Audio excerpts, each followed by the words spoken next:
We're going tribal today with a company that has grown 10x in 2.5 years.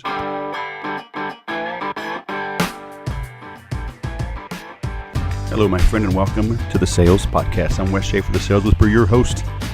Today, back by popular demand, Mr. Justin Welsh. He is the VP of Sales of a company called PatientPop. I had him on 2.5 years ago. Back then, they were doing $5 million with 50 employees. Now they're doing over $50 million with just over 400 employees, and over 25% of them are sales. So this is my kind of guy. He was very open and honest, as all my guests are, and we've even had conversations afterwards. He's inspiring me to pursue a couple of things, so we'll get into that probably in the post-production, in the outro, as they call it. But, we get down to how is he building this company? What kind of culture? Why is that so important? How is he doing it? So you are in for a treat. I'm recording this intro the week after Traffic and Conversion Summit. That was a good conference down in San Diego, put on by the Digital Marketer guys. I am leaving later this morning for Austin, going to a small, intimate 2-day workshop down in South Austin. So I'll have some info for you on that, some lessons learned when I return. But the interesting thing about traffic and conversion, it was huge. Thousands. I've heard 5,000, I've heard 7,000. I know it's moving to the San Diego Convention Center next year. This was its 10th year anniversary. But they know how to put on a show. Tons of vendors. And I know the booth sponsors pay a crap ton of money. Because I know some people who stopped promoting there. But they add value. There's not a bunch of pitching from the stage. People give great content. But it's still about the relationships. I didn't go into a single session. Spent 3 days catching up with people, brainstorming ideas, getting, the Cliff Notes version from smart people. Podcasting is here to stay. It is not even close to reaching its peak. So if you've been considering it, jump in. The water is still warm and really going to get better. There's some big things happening with some big players. Making moves to index shows, to run paid sponsorship during the shows where you can monetize, kind of like a YouTube channel. So could be good, could be bad, but it just shows that there's a focus, there's still an emphasis and a desire for this medium. I look at my own numbers. January was my biggest month. February was just off of that. It was a shorter month. I still did the same number of episodes, but sometimes they're a little bit up, sometimes a little bit down, but it's still, the trend is up. I'm excited about 2019 and beyond. But I get a lot more downloads of my podcast than I get visitors to my website. And how else can you spend 30 minutes to an hour, however much time your podcast is? How can you spend that much time in the ears of your ideal prospects? So I say it's a great medium. You need to be doing more video as well. I'm guilty of not doing enough video in the last year or so. I'll be working on changing that immediately. You've got to recognize where your prospects are and get there, right? Put your message in front of them. Video is important. Audio is important. The written word still works, but the numbers I've seen is that it's the long form content, longer form, more epic blog posts, right? In the 1,500 to 2,000 word range.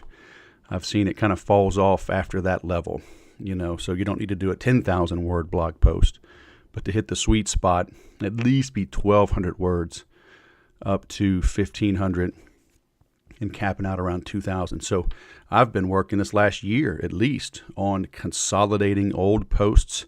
I did one on social media. I think I had 13 blog posts about social media on my website going back, 10 years. And I combined all of them into one big blog post, which has done a lot better. I actually got an email last week on it from somebody that had read it. So put out better content, focus on quality over quantity in this new year, okay? It's still kind of new, early March. But That's where you need to be spending your time. All right. You gotta change as the markets change, but still understand at the end of the day, we're human beings trying to connect with other human beings who have the same fears and worries and doubts, same goals and aspirations. So speak to those and you'll be fine. Okay. Check out the Make Every Sale program. If you want to hang out with me, ask questions literally anytime. I answer them as soon as I see them. We do a live weekly call as well, recorded, where I can help you help yourself. And it's the most affordable option I have for helping you grow your sales. All right, so check that out, makeeverysale.com. Now let's bring on our guest. Justin Welsh is back, all grown up. Is that what you just told me before I hit record, man? I'm a grown-up person from the last time we spoke. How are you, Wes? I'm good. Welcome back, man, fellow SoCal dude. Yep. So it was so funny. You know, you were like, yeah, man, 2.5 years ago, I mean, we were a little company, at 50. Well, Yeah. it's a good size company for entrepreneurs and most companies. I mean, 50 is solid, but you've had a little bit of growth in the last 2.5 years, huh? Yeah, that's right, man. I think last time you and I spoke, PatientPop was just about 50 people. We're upwards of over 400 today. I think my sales team was, 10 or 12 or 14 deep, and we've crossed the 100-person mark and grown like wildfire. We roughly around, 3 or 5 million in recurring revenue last time you and I caught up. And if all things keep chugging along, we'll finish this quarter just short of 50. So a lot of growth, been super, super exciting. And I'm still alive to talk about it. So your recurring revenue is 50 million a quarter or per year? No, per year. We'll be at 50 million in live recurring revenue at the end of this quarter. So yeah. Oh, nice. Yep. So just real quick, just so our listeners know, we don't have to get into detail, but Sure. what is PatientPop? Yeah, PatientPop's really the first all-in-one practice growth platform. So essentially, we help physician practices and doctors' offices acquire new patients, streamline their front office, and really modernize the patient experience. So one of the easiest ways to think about it, and I know this is probably pretty relevant to you, is it's like HubSpot for doctors, right? You buy PatientPop, you turn it on, and all their marketing, inbound and outbound, taken care of. That's nice. So Yep. Well, that opens the door to a few things. It's kind of a business in a box in a way. Is that fair? Yeah, I think the challenge that doctors have really faced over the course of their lives and careers is, there's a lot of software out there, and most of that software that they buy is point solutions. It's, they buy a website here, a mobile app here, reputation management here, SEO from another vendor. And by the time they're done, they're working with 7, 8, 9 different vendors or spending $40,000, and they got 1 million people that that are accountable to them. And when something breaks, you kind of don't know what it is. So our goal was really to put that all under one umbrella and offer it up to physician practices at a low cost subscription price. And that's what we've done. And it's really resonated in the market, hence the growth. So I got to imagine over 2.5 years, the product has probably evolved, right? Sure. The suite of solutions that come in that box. Yep. When do you know that you have an MVP, right? A minimum viable product. When do you know that you have something? And then how do you know when to add the next widget, without like outpacing yourself? Yeah, I think once you have a pretty consistent sales process in the early on, right? I think when I work with lots of other founders, what I hear is like, we got lucky. We got one customer and we're not sure why. And then we got a second customer and maybe we're not sure why. I think it's once you're getting customers consistently early on and you have a process and you understand why that's happening, I think you can understand that there's product market fit. You have a product that customers will at least buy on a regular basis with a regular process. I think to me, that's like the biggest indicator that you have at least a minimum viable product, right? Hey, we went out, we picked up 10, 15, 20 customers in the same length of time, saying the same things, demonstrating the same stuff. To me, that's like a really big indicator. And I would say in terms of adding new features and functionality to our product, we listen to our customers, right? So we're going out and we're doing NPS surveys. We're getting customers together in the form of, survey teams. And really, we're just asking our customers what they want and why. And anytime that we can see that there's a point solution in the marketplace that isn't serving their needs, or they need better functionality and it fits in with our suite of products, then we'll look at doing that, as long as it fits into our core mission of helping practices thrive. So that's the easiest way for us to figure out when the next module is needed. So how often are you telling your client, basically, sit down, shut up, do it this way? Right? Because I love the analogy HubSpot, doctors, because I'm getting more involved. Like, I'm talking to people. Oh, but the CMS is different, but I can manipulate WordPress, blah, blah, blah. I'm like, why you're getting in trouble? Yeah. Because you're dicking around with things. Yep. Instead of just letting the software do its thing so you can focus on what you do. So is that a hard conversation? Sometimes. I would say the really interesting thing, and I've been selling to physician practice my whole life. That's all I've done since I graduated school. And the really interesting thing is the way that doctors learn is through education. So if you think about a doctor or a physician going through their lives, they're generally 4.0 students. They're at the top of their class. Then they go off to medical school. And the way that they learn is going through residency and fellowship. And when you go through those two things, you get lectured, right? You have an expert standing up on stage or in a surgical suite, lecturing you, teaching you how to do things. So when it comes to marketing, search engine optimization, doctors are pretty self-aware that they're not the experts. So oftentimes when they get on a conversation with us, they're actually looking for guidance. They're not there to say, I want to do something this way. This is the way I do things, and you have to fit into my box. It's like, hey, PatientPop, help. I'm a good doctor, but I can't get my brand online to do what I wanted to do. And what do you recommend? So we're very expertise driven as a team. We go out there and we educate the market. We make them aware. And when they get on a demonstration, we're pretty stern and straightforward in our recommendations. We're there to basically tell them what we think they should be doing from our vantage point. Well, so that opens another can of worms. Sure. How it's great if they're calling you, right? Yeah. That puts you in a position of strength. So is that are the bulk of your leads inbound? Are they outbound? How do you create these teed up opportunities? Yeah, I would love to say they were all inbound. That would be great. In a majority of them are, right. We'd probably do, 25 to 35% of our revenue, our new bookings in inbound marketing. But no, we have to go out there and we have to find these doctors. And the easiest way to do it is by educating them on those pain points. So, the way that we do that is we know what our solution's really good at doing. It's great at driving new patient acquisition. It's great at fixing reputation. So we go out there and we look for physicians that we think aren't doing a very good job at that, right? And then we'll put them into an outbound cadence. We'll help them feel that pain, and we'll offer up our solution. So outbound, while it's not as fun as inbound, is a major part of our sales organization. And then the last part of sort of getting them educated when they're not coming inbound is through really, really strong channel partners. And, there's a million companies out there selling commoditized products to physician practices, and they want a leg up, and they know that their physician practices want to grow. So they lay on PatientPop. They lean on us and say, hey, let's get your suite of products in there so that when I sell my products and help the physicians grow their practice, we're more of a value add. We're a better partner to that physician. So we lean on channel partners and they lean on us. So there's a lot of different ways that we kind of attack the market. So you talk about education and that's always important, but it's also time consuming. It can be complex. Are you having the salespeople educate?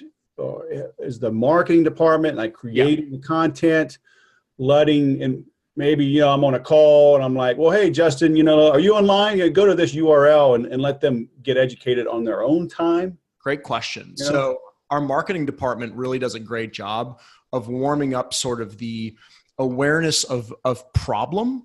So we'll get out there and we'll make physicians aware. If you don't have a good online reputation, you're going to lose. If people can't find your website, you're going to lose, right? If hospital systems are coming into your neighborhood and buying up private practices and you want to stay private, it's not going to happen unless you do a good job of marketing your practice. So we're educating them on the pain side, on the downfalls.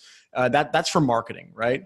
Once we've educated them on that pain, they come into the sales department and we do most of the awareness and education on the solution.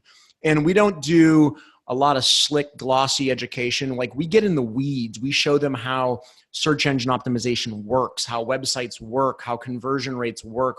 We're really opening up the hood and showing them how those things work and why they need a technology solution like ours to power their practice. So it's a great tandem relationship between myself and my peer on the marketing side, Jared Jost. We do a great job kind of being buddy on that. So that's how we approach that. How do you know when to get in the weeds? Yeah. And not get lost, right? You can get bogged down. Sure. You get one of these analytical types, yep, right? And you can get into a 48 hours, like a Jerry Lewis telethon. You know, it's like, yep, dude, I haven't seen my family in a week. I got to go home. I need to end this demo. Yeah. You know, how do you balance that, right? Getting into the weeds, giving them the details, yeah, but converting it to a sale. Yeah. You know, it may sound really simple, but we ask. Oftentimes physicians are by nature really curious people. They're really smart people, and they like to know why things work, right? Doctors they're not hypothetical. They're not theoretical. They like to know why something works the way that it does. And that's the way that they've been trained. So oftentimes when we open up a demonstration, we'll say like, hey man, we're going to go through this and give you sort of the 30,000 foot view. And if anything that we say piques interest, doesn't make sense, sounds fishy, whatever lingo you want to use, like let's dive deep and open up the hood and take an in-depth look at it. And it would surprise you how long a lot of our demos are, especially for our sales cycle. We're an 8.6 day sales cycle. So we're quick turnaround, but these doctors, they want to know, they want to learn, they want to be a part of understanding what they're buying and why what they're buying works. So a lot of times we just ask, and we're happy to show them because the team is well trained. Yeah. So is it safe to say you get into the weeds, but only on the points that the client wants to look at? That's right. And yeah. But realistically, that may only be 10 or 20% of the solution. Totally. 100%. Okay. I got guys and ladies going down and doing, 15-minute demos. And then oftentimes you'll get a different type of physician on the phone and we're going hours. So, sure. And especially if we're getting the C-suite in and doing a larger deal, I mean, we're talking about, I've run demos that are 2.5 hours long over the course of my career. So, we can go really deep, but at this point in time, we kind of have it laid out where most of the time we need about 30 minutes and we're getting buy-in from the doctors. Is it a high ticket sale? Is it like a long contract? I mean, is it 8.6 days is super fast. Super fast. Yeah. Average contract, 13K. 12-month commitment, paid monthly. We have like a $600 a month license per physician. So right. Each physician's paying about $7,200 a month and it's taking care of all their marketing. So if you look at the point solutions added up, we're pretty much a steal. Okay, you lost me there. 600, but then 7,200. So are they buying multiple licenses? No, sorry about that. It's 600 a month, so 7,200 a year for a physician to join. They just pay monthly. Right. And there's a bunch of suite of services they can add on, which is why our contract value is a little higher. They can add social media, retention marketing, email marketing, and oftentimes they'll end up spending, roughly 10, 12, 13K a year with us. Are you typically displacing something, or is it like a green field, like they're not doing it and they need to do it? Displacement. Yep. Usually it's I'm working with, Wix for my website, and I'm working with an online booking solution I'm jamming in, trying to integrate with my back office systems, and I'm running reputation ads on Yelp, and I'm, doing PPC on Google, and we're coming in and displacing those 4 things for a more cost-effective price. Nice. Yep. So how have you, growing from 50 to 400 people in 2.5 years is significant. And then, so from a sales perspective, like what's the headcount growth? Yeah, we've gone from when you and I last talked, we were probably at 10 or 12, maybe 15 people. But now we're at about 100. I think last I checked, we're at about 105 people. And, that breaks down. 105 sales? Yeah, 105 salespeople. Yeah. Nice. So basically 25% of the company? Yeah. Yeah, we're a big sales organization. Yeah. Are they all inside, or do they live in their territories? Yeah, great question there. It's kind of all over the place. And I'll kind of walk you through it quickly. We've got about 35 sales development reps. So those guys and girls making inbound and outbound calls, qualifying the inbound demos. I've got, I think, 25 inside sales closers. I've got a team of about 20 that work with our strategic channel partners, because we work with quite a few partners. And then I have around 30 people out in the field who are really there to move up market. So some of those larger groups, like larger ortho groups or derm groups or primary care doctor groups. So they're stationed in the big major metro areas: New York, LA, Atlanta, Houston, Dallas. You can probably guess the rest. And that's kind of the way that we attack the market, and the inside team fills in the gaps. Do you have a unique hiring process? Have you found any kind of secrets to finding good talent? Yeah, I think so. I'm a big fan of learning from people who have done it before me. That's kind of my mantra, is like, if it exists, then let's follow that protocol and try and make it better. And, the guy whose protocol I've always followed is Mark Roberge from HubSpot. Actually, he's got, curious, coachable, prior performance, work ethic, and intelligence. Those are the 5 key traits that he looks for. And I don't differ too much from those things, but what I'm also really focused on, and what has always worked really well for me in my career, is I care about action over academia. Like, there's a certain level of competency you have to work at PatientPop and sell a robust product to physicians. But I'm about action. I'm about getting stuff done. I'm about moving fast and putting numbers on paper. So when someone can come in holding a boatload of trophies, or a boatload of recommendations, or a bunch of documents that say he or she has been at the top of the leaderboard, like, I'm action-based.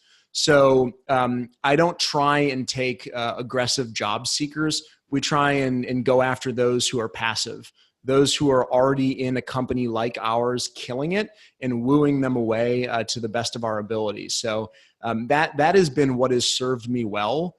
And the best way to do that is to get big time recruiters. I know you're a college football guy, to get the Les Miles, the Urban Meyers, the Nick Sabans on your team, like working for you, going out and getting those players. And I have those. I just brought Kevin Dorsey over from Service Titan here in Los Angeles. He's one of the most well-known sales recruiters, who's a leadership guy. He's the VP of inside sales for me. And, we're going after A+ talent that already works somewhere else. And that's how we build our business. Now I know why you haven't called me. That makes sense. You've got standards, so that's all good. So that's awesome. And then, so you onboard them. I mean, you get these people. How are you arming them to? Because especially guys in the field. Yep. Are they literally knocking on doors? Are they? Because that's a special animal. Yeah. Right. Somebody nowadays willing to go solicit at a business. Yep. Two very different people, right? For me, like, I worked in the field for 10 years, so I know what that guy or girl looks like. And oftentimes it's your lone wolf personality type. It's the, like, give me the tools that I need, give me a manual, give me some intranet where I can learn about the product, and away I go. And it's really challenging to identify those folks, but we've got a pretty good process. Max Kim Brown runs my field team, and he's an animal, been in the field for 15 years and running big teams. So he's got a great process for identifying really strong field salespeople. And inside, it's tribal training. Kevin brought over this incredible tribal training that he runs, where not only is it sales training and enablement that's allowing these folks to learn everything they need to learn in the first 2 weeks on the job, but it's extended training 30, 60, and 90 days out through really access to subject matter experts, SMEs, top performers, departmental leaders. They are literally in the PatientPop swimming pool for the first 90 days, are just soaking up everything they can possibly soak up. And they're not just doing it from a trainer. They're not just doing it from a sales leader. They're getting it from everybody, from every angle, from every department. And if you've heard me speak before, like, I very much attempt to connect their performance to those people in the organization who depend on them. And when they meet those folks and when they spend time with them, like, that connection gets that much stronger. And that's why I think, I've lost 2 top performers in 4 years, and one of them just recently came back. And I think people feel really connected to the rest of the organization here at PatientPop. Are you commission heavy? Yeah, we are commission heavy. Good. And we believe that, what's the best way to say this? I believe top performers should rob from bottom. I don't love compensation plans that start paying people at $1 and hey, you hit 33% of quota, but you made enough money to go home and be super comfortable to work, the next 2 years at PatientPop. I want my top performers, driving sports cars, and I want my bottom performers self-selecting out. And, in today's world, that might not be the message that resonates that well, but that's the reality of what it's like to work here. Yes. Whoa, I got a little, hold on, I need to pause for a minute. Can I get a tissue, honey? Oh, I'm so happy. That's the way to do it, man. I mean, look, all this pie in the sky, socialism, whatever, it's great on paper, but eventually you run out of other people's money, and capitalism works. So. Yeah. And you know what, man, like, I love everybody who works at PatientPop. I truly do. And, but the bond that I have with the men and women who have come and worked for our organization and put in like every piece of effort they can and become top performers, like, we're that much closer, not just as coworkers, but as friends, like in family. And right. that to me is really important. And I think you build a really strong organization that way. Now, how strict are you with your processes, your script? Like, do you onboard these people, particularly maybe your SDRs, your inside sales? Yeah. Because the lone wolf, I know you maybe give a little bit of leniency, a little latitude, but, inside and SDRs, are you like, hey, this is the PatientPop way? Do it this way, or it's the highway, or do you, give them a leeway? It's a great question. In the beginning, sort of, I guess is probably not the most clear or clean answer, but yes, we have best practices, right? We have recommended ways of doing things. Here's the way that I think about it in a nutshell. If you come into PatientPop and say, I'm not going to do anything that you recommend, and you fail, that's on you, right? We have recommended best practices. We have scripting. We have things you have to do, meets minimum expectations in our role. But I can think of a few people in my organization that have come in, followed what they were supposed to do, done well, and then tweaked it, right? Sure. Become very different from our best practices. And here's what I don't want to do. I don't want to box someone in because I think the way that I do things is right, or the way Kevin does things is right. We want to let people grow and shine in their own way. And I can think of a lot of people in my company right now that do things very differently and are on the top of the leaderboard. So it's inflexible at the beginning, and it's as flexible as you want to be, as long as you're doing well. As long as you're producing. Yeah. That's and right. That's like my second job after being unemployed when I left the Air Force, was selling mobile homes, man. And they had a process. I followed that process. Yep. Right. I mean, to the like, I got a wife, I had a baby, and I had a brand new baby. I was on unemployment when I got that job. I was on unemployment when my second son was born. So, and man, it was like, I got to eat. I got to put food on the table. And they're like, here's the process. I will follow that process. Yeah. And I was top 2% out of like 2,000 salespeople my first year, Then after the first year, I modified it. I put my own flavor to it, but it was still 90% that process. Yeah, it's like any sport, right? There's ways to do things that thousands of people have done before you that are best practice, and that doesn't mean you don't get someone who runs a little differently or swings a little differently, and that's the way that we think about it. But I often tell people when they come in and they don't want to follow, like what I see a lot is, I made 3 calls with your script and it didn't work and I'm ready to bail, and that's just Right. listen, we're not teaching something that's worked or that hasn't worked for these 100 people sitting around you. We're Right. teaching you it because it works, and we want to get these folks into a place where their career is growing. So Yeah. Yeah. Go make 300. that's right. Then we might talk, but Sure. yeah.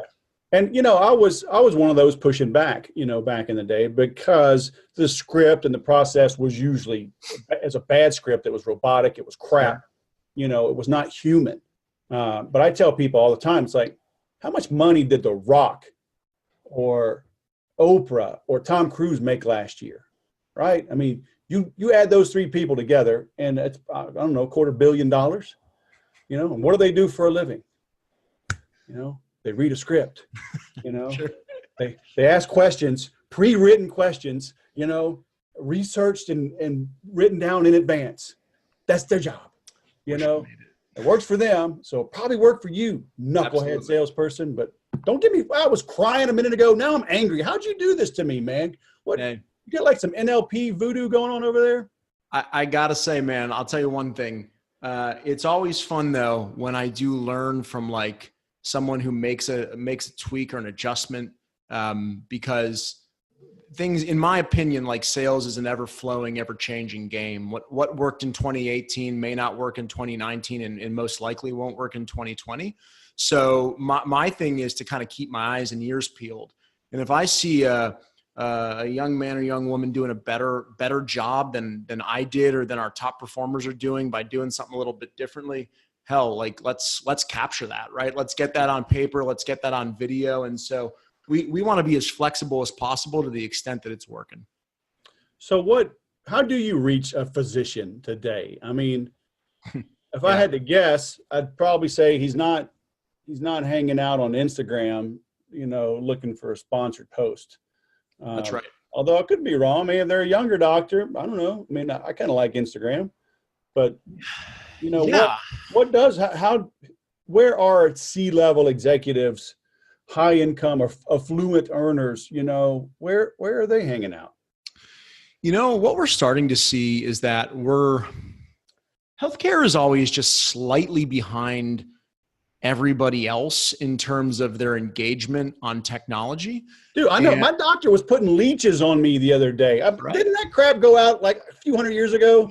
It's literally exactly true. Like so we have to think a little bit differently than other marketing and sales teams. And that's not saying anything bad about the healthcare space or anything like that. It's just they're generally thinking a bit differently. So we have a lot of success with PPC, right? Like we have a lot of people clicking on AdWords. We do a lot of programmatic display campaigns. So we're out there making sure that we're following the physicians and their group practices around in nearly every website that they spend time on. If you look at patientpop.com once, it's going to follow you on YouTube for the rest of your life, basically. So we're seeing that, but really it goes back to that education and that consuming of knowledge, that consumption of knowledge. So we actually put out a lot of really solid white papers on how to be successful online. So whether it's reputation or whether it's SEO or whether it's simply running a more efficient and effective practice, you can come to patientpop.com, or you're going to find it online being distributed through partners, studies, things that look like other stuff doctors are already reading in their spare time. That to us is the easiest way to get eyeballs on paper, is through great white papers, great studies, and around the web. Is the doctor filling this out on their own? Are they sending their office manager? Are they using a real email address? Yeah. Are they still trying to play hard to get? No, it's pretty straightforward. Usually doctors want to talk to us. They want to understand what they're doing poorly, what they're doing well, and how to improve. Now, it doesn't mean we don't talk to office managers, administrators, spouses. I mean, we talk to them all the time. But generally the doctor wants to come on and see where they are failing. And that's a great thing for us, right? The more we can talk to doctors, the more we can win deals. So that's how we're spending our time. And it's a challenging industry, but it's one that I've been in for a long time. And I feel like I've got a pretty good pulse on where doctors play. So you mentioned like what's changing and evolving. I mean, because your target market is a little bit behind on the marketing side, is it a little more stable? Like, are you able to kind of stick with your bread and butter, or are you still having, are the tools and the mediums and the techniques still rapidly evolving for how you reach out? Great question. It changes over time. We're super measured in the way that we reach out to physicians. We're very much a hypothesis-driven sales and marketing team, right? We make some assumptions around what each channel is going to bring back. We run small experiments. We wait until they're consistent, and then we put more money towards it. So we're always trying things new, right? We're trying different data. We're trying different channels. We know that when we get tied up with a partner, we have a lot of success. So to the extent that we can continue to build our partnership program, we know that is the fastest, easiest, and best way to get to our customers. So we're always experimenting, but so far there haven't been rapid changes in the way that physicians find us. I would say where there have been rapid changes is in what physicians want from a product. So we're out there, we have a strong product team, and we're trying to understand from our customers, how do we be nimble in the market? How do we make sure that someone else doesn't come out with a new module or a new product and beat us to market with that? So I think one thing I'm really proud of is our customer success and operations team just spend a lot of time talking to our customers and making sure that they're happy and we understand exactly what they want next from PatientPop. Just because someone is younger, so you got a brand new, 28-year-old physician versus a 50-year-old physician, been in practice, 2 decades. Yep. Just because they're younger, is it safe to assume they understand this online stuff better? Or is it still, it's like, maybe they've just been in school the whole time, and they may be cool doing a selfie, but they still don't know jack crap about marketing. Yeah, I would say even though you might assume that that younger physician knows more, it's just untrue, right? Like, it's like any other average person, I guess, of different, who doesn't play in the marketing space. The way that SEO and the way that search engine marketing and social media advertising and conversion rates and tripwires and, calls to action, the way that all that stuff works is kind of confusing. And, I'm still learning about it every day, and I've been in it forever. So I don't find a huge differentiation between ages of physicians and their understanding. I think the difference I see is understanding why it's important, right? Mm-hmm. So the younger physicians tend to say like, yeah, I get it, man. People are online, like, get into the demo, versus like having to massage and need sort of the mind of the older physician to say like, hey, people are making choices online, and if we can't get them to believe that, then what the heck are we doing on the demo? Yeah. How do you get your salespeople to be confident with this, in the presence of this almighty physician who has the power of God to heal you? All the time you see salespeople, at least in the beginning, kind of grovel, right? Oh, I'm not worthy to talk to this CEO. That's a big C-level executive. This is a high-power physician. Like, they wake up and put their pants on one leg at a time, just like us. It's a person. Yep. Stepwise growth. Yeah, like stepwise career growth. So what I mean is, very rarely do I hire somebody in and throw them into the fire without going through a specific progression of steps. And so most of the top performers on my team, they're spending 6 to 12 months just talking with receptionists, office managers, and trying to get the doctor on the phone. Once they've done that, the next thing they're doing is spending a few months doing discovery, teeing that up for somebody else. Once they learn how to do discovery, they might jump on a call with their manager for the next 3 months and sit, side pit next to the manager and listen to the manager do that. And it's really building skills over time. Like, what I've found is when somebody comes in fresh out of school into PatientPop, and that's where I hire smart, young folks out of school, 21, 22 years old, come into our organization, we train them up well, we put them through a boot camp, and then we give them that gradual progression over time. And I think that's where the confidence comes in. Like, an idea that confidence comes with age, to me, has always been silly. Confidence comes with experience and actually doing the thing that you're going to be doing for a living. So talking with physicians, having hard conversations. And then lastly, it's education internally. So it's making sure that people have gone through a robust enough product training where if someone asks a super confusing question about search engine marketing, that they know how to answer that question. And what I've seen is that by putting people through stepwise growth, by giving them education, by making them confident in the product, the combination of those three things generally yields a really confident young salesperson who is ready to talk to physicians regardless of age, experience, or tenure. So this stepwise growth, is that, I've never heard that before. Is that a methodology, or did y'all invent that, or what? I mean, not really. I guess it's a confusing way of saying. No, it makes sense. I mean, it's like a journeyman, right? Like in a union, right? Learning the crafts, they grow up through the ranks, and you're doing the same thing. Totally. That's the way that I think about it. Is like, oftentimes when I've been at previous companies, you start at one role and then you move to the next role, and it's like significantly different, right? And to me, it's like, why don't we just feed these folks a little bit at a time so that they're getting better every month, every quarter, every year, and they're not biting off more than they can chew. I mean, man, you could tell people 10 things at once are going to absorb about one or two of them.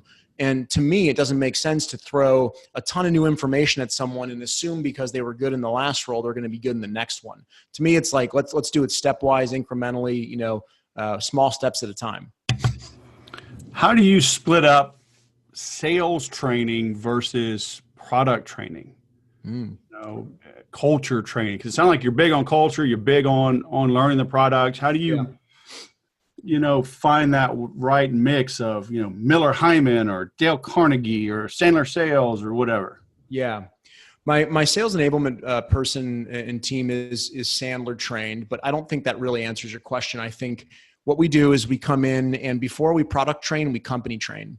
Like, you're going to know in the first week of being a PatientPop whether or not you're ready to be as obsessed about our business as we are. And part of that is going into our mission, vision, values, giving you the backstory of who we are and why we are, and then learning about our customer. Like, before you're going to learn about our product or our modules or whatever, conversion rates, doesn't matter. Like, you're going to learn about our customer. Why being a physician is getting harder and harder every single solitary year. And then you're going to learn about our product. And you're going to get a combination of a few things. You're going to get classroom training, but really it's that tribal training. It's literally sitting alongside of multiple people who are doing your role, have done your role, and have done more than your role, and learning attached at the hip to that group of people. So my AEs, for example, they don't just close business. They don't just generate business. They coach. They're coaches. They're mentors. And they spend a good amount of time out of their week training new people during the selling day. And we have found that kind of connection and that kind of training downstream from your initial enablement training is just really, really effective in getting people ramped up in 60 days. So it's awesome. How does a small company, though, I mean, like margins are so tight, right? It's like, if I got to hire somebody, it's Friday, they got to start on Monday, and they got to start making me money. Yeah.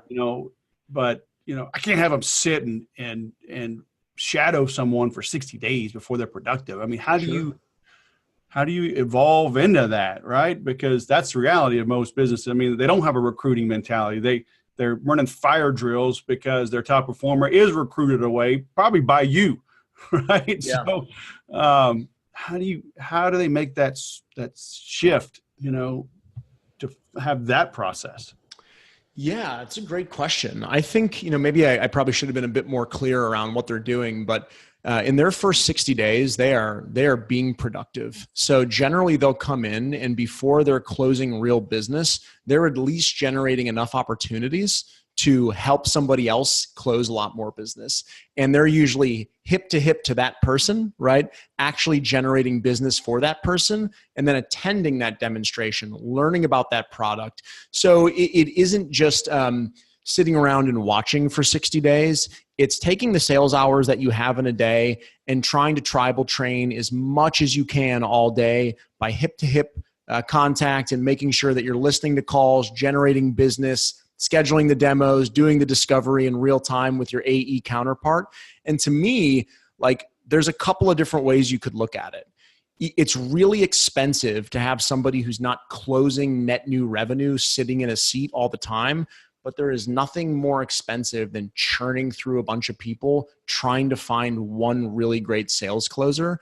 And if you were to rewind 3-4 years ago to when I started at PatientPop, 4.5 years ago, I did that. Like I hired people and I couldn't get them trained up and it wasted time and it was super frustrating. And so now I've got this pod system where people are training each other and the confidence levels are so high that I can get productivity, confidence, and future gains out of putting them in that situation versus allowing them to fail. Very cool, man. Well, this is awesome. What should people do next, man? Where do we send them? You got your own website now? Yeah. You know, I started my own website about a year ago, and what I've been really just doing is, well, you know, when you and I last talked, I was tiny little $3 million company up to 50 million and learned a lot of lessons. So I've just been writing about those lessons online and what I've learned every week running a business of this size. And you can find that at justindwelsh.com. That's Welsh with an S. And you can find me on Twitter at Justin Sass, S-A-A-S. And then I'm super active on LinkedIn. You'll see me there every day, just chatting with people and sharing best practices. So you can follow me. I'm Justin Welsh on LinkedIn. All right. Very cool. Well, you got to come to Temecula, man. Do a little wine tasting, bring the family, whatever. I absolutely will. And hopefully next time we talk, either there will be less time in between or more growth in between, or hopefully both. But always enjoy doing your show, Wes. I'm not just a guest, but I'm a listener, man. So I listen to your episodes and I love them. So keep up the great work and always appreciate you having me on. Hey, man, flattery will get you everywhere. All right. Figured as much. All right, man. Have a great day. Thanks, Wes. You as well. So what did I tell you, huh? Good stuff. I love the fact he's got 105 people in sales. Man, look, nothing happens until a sale is made. So understand that. And we're all in sales.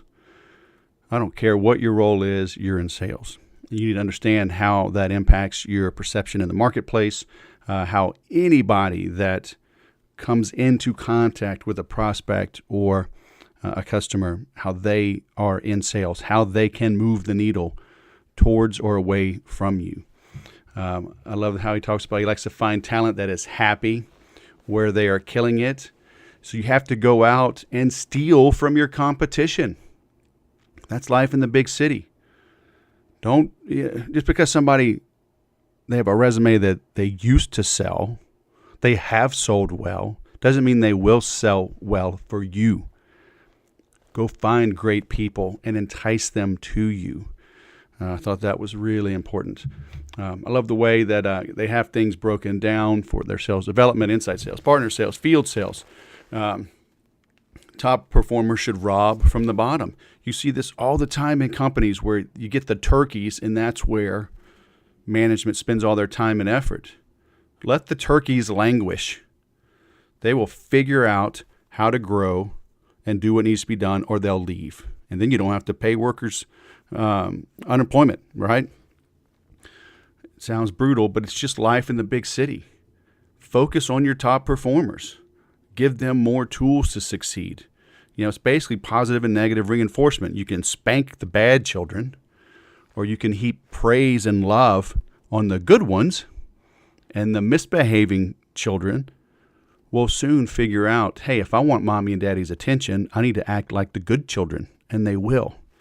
That's what you do with your salespeople as well. Be smart about that. I've got a program. I really rarely talk about it. It's short. It's simple. It's called No More Sales Duds, nomoresalesduds.com. It talks about how to recruit, how to run ads, how to screen salespeople, because you hire and onboard and screen salespeople differently than other positions. You're looking for the tough, those with empathy.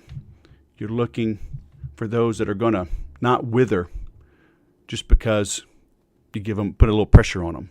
All right, so it's different. So go check that out, nomoresalesduds.com. And then another program that is pretty new for me, I've partnered with a really sharp guy, got a great team providing CRM support.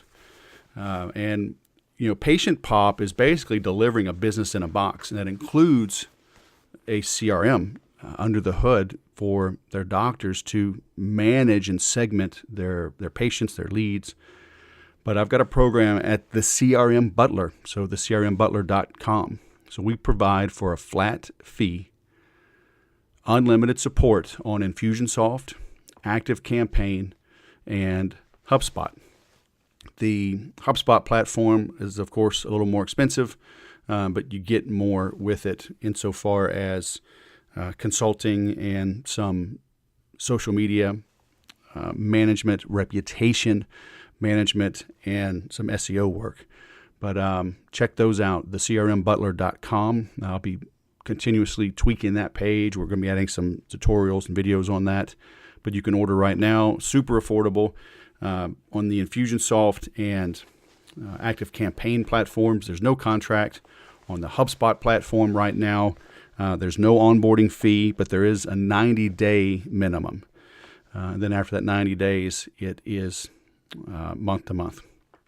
We'll probably be adding an onboarding, a setup fee on the HubSpot side, and then go month to month. But we're just testing some things now. It's just such a beefier platform. Usually when people come to us with HubSpot help, it's just much more complex because it does so many more things. Basically, the other platforms are kind of like, remodeling an apartment versus remodeling an apartment complex. There's just more to it. But yeah, check that out. If you have any questions, hit me up. You know how to reach me online. I am pretty accessible anywhere you're hanging out online. So, hey, thanks for listening. Please be sure to leave a 5-star review. Let me know that you're out there. Subscribe. Share this podcast with others. It helps the numbers go up. The more the numbers go up, the more leads and business I get. The more leads and business I get, the more I can give of myself freely on this kind of platform and on the implementers page on the private group. All right? So thanks for listening. I'll go sell something.